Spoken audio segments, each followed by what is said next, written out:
आपण दरवर्षी गुढीपाडव्याला घराबाहेर गुढी उभारत असतो. पण कधी विचार केला आहे का, गुढी उभारण्यामागचं खरं गुपित काय आहे? ही फक्त परंपरा आहे का, की यामागे दडलेलं आहे एखादं मोठं आध्यात्मिक रहस्य?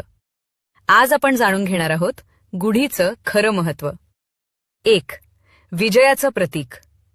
पुराणांनुसार जेव्हा भगवान श्रीराम 14 वर्षांचा वनवास संपवून अयोध्येला परतले, तेव्हा लोकांनी आनंदाने विजयध्वज उभारले.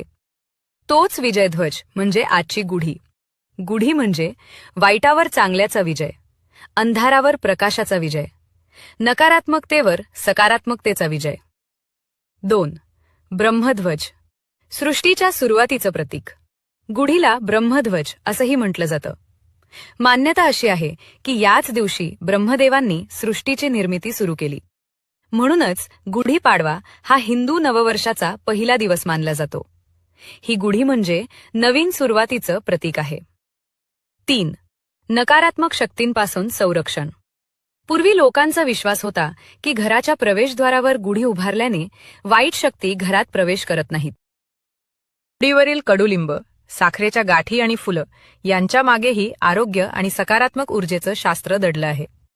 कडुलिंब म्हणजे आरोग्य, साखर म्हणजे गोडवा आणि रेशमी वस्त्र म्हणजे समृद्धी. 4.